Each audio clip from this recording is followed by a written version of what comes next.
Christianity turns on the wonderful poetry of the cross. What did they see in this sign? They saw all of human dysfunction placed on him. And we just heard it, didn't we? Go through the Passion reading. What do you hear? You hear of stupidity. You hear of hatred. You hear of cruelty. You hear of violence. You hear of institutional injustice. It's as though all the darkness of the world came upon him. And he swallows it up with that phrase, "Father, forgive them.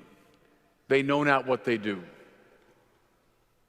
What they saw, the first Christians, in that sign was everything the world can throw at us, now conquered, now swallowed up in the ever greater divine mercy. And that's why Paul can say, "I preach one thing, Christ and him crucified." Trust me when I tell you, when people heard that, they thought Paul had lost his mind. That's what you're preaching, a crucified criminal? Are you crazy?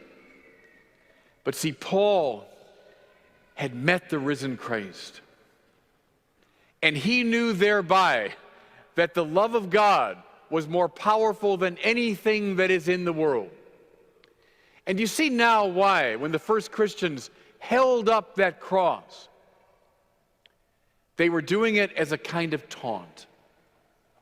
See, the Roman authorities said, if you cross us, pun intended, that's what we'll do to you. It was a sign of Roman power. It was a sign of the power of the sinful world.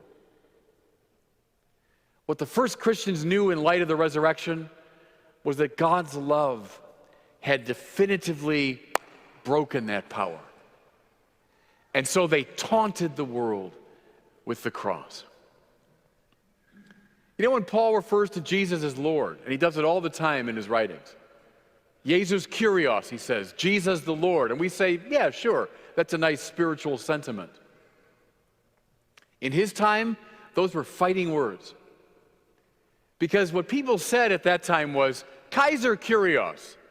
That's how one Roman citizen might greet another. Kaiser Kyrios. It meant Caesar is the Lord. No, he's not, says Paul. Jesus Kyrios. Because someone whom Caesar put to death, God raised from the dead.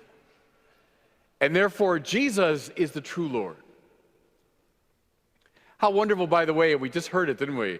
That Pontius Pilate, Caesar's local representative, places over the cross, meant to be a taunt of his own, Jesus of Nazareth, King of the Jews. What a joke.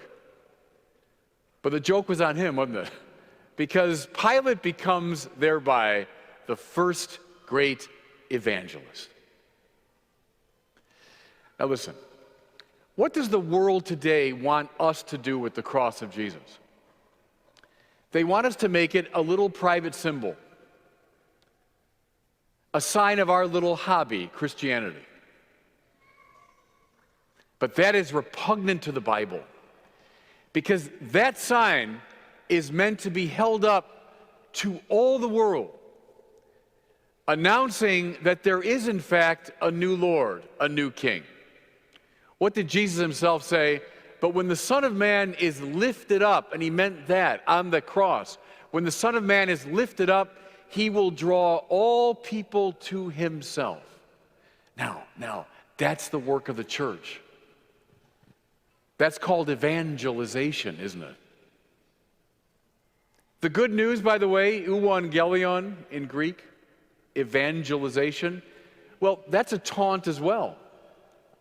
Because in ancient times, an evangelist was someone who went ahead with the good news that Caesar had won a victory.